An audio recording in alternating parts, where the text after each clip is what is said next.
Good afternoon, Bonnie. Shout out from a Yeah. fellow Canadian. Well, we love that. We love that, Lauren. So thank you so much. Guys, this was, wow, so eye-opening. And David, I want to start with you because I have had the opportunity to interview you so many times for all the Harry Potter films. And I wanted to ask you, what made you move from Harry Potter to the big world of pharma? I just found the whole American healthcare system aspect of it absolutely fascinating. And I wanted to make a story in a contemporary landscape, having spent so much time at Hogwarts. So to Yes. me, this particular story had a lot going for it.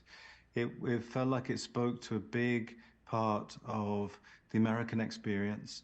It was a crisis that hadn't landed in Europe or in the UK. So it seemed particularly unique to America, though now it is starting to come over. And and also I was intrigued by a system that put profit before people, which is something that we don't do necessarily. And I was just intrigued how that functioned. So for all sorts of reasons, the story appealed to me. There was also just a sense of, you know, capitalism run amok, when Yeah. all the rules get broken and you can go crazy and we clearly need systems in place because otherwise people get hurt.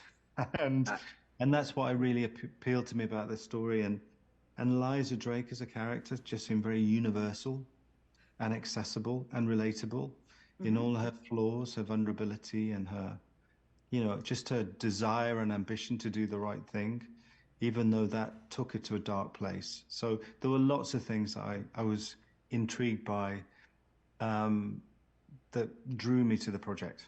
Yeah, and Lawrence, you're making a film that, of course, you want to entertain, but yet there's an important message here. We don't want it to be preachy, which it's not, but it gets its point across. How hard was it to find that balance?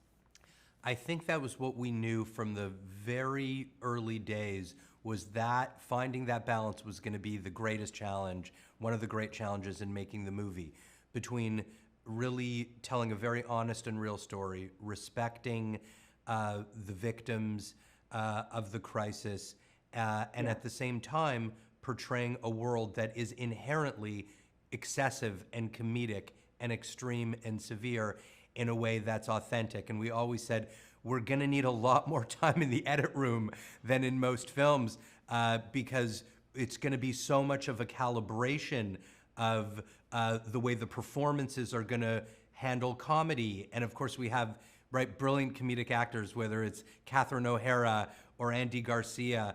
And also there's an amazing dramatic performances. So we really, I think, knew it early, gave ourselves a lot of extra elbow room in the script development process, and particularly in the shooting. David went into the edit bay and called me. I remember very early, like, "Oh my God, man, we're gonna need a lot of time." I said, "I know, we got it, we're gonna do that."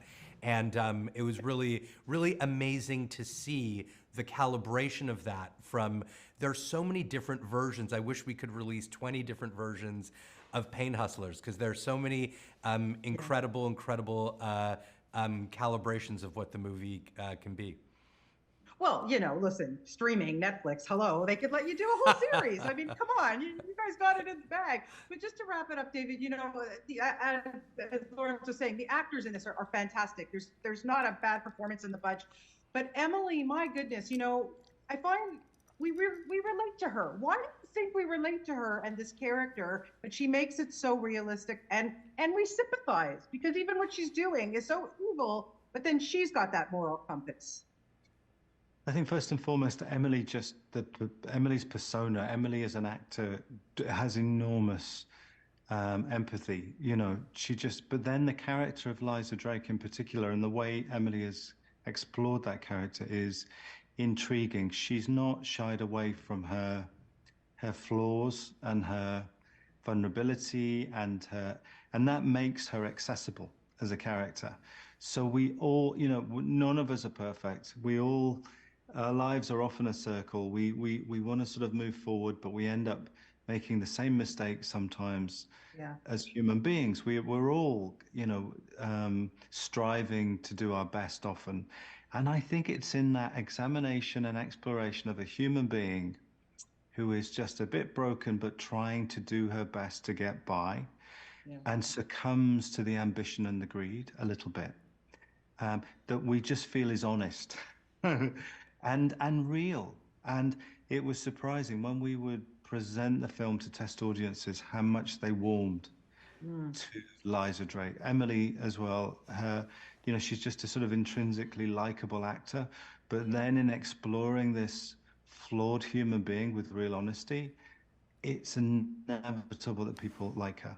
Yeah, And sort no of question. believe in it. Yeah. Yeah, no question about it. Well, congratulations on the film. It really is excellent, really, really good. And have a wonderful weekend, you guys. Hope you have Thank some you so much. relaxation this weekend. Take care. Thank you so much. Thank you Have a so great much. weekend. Thank you. Okay.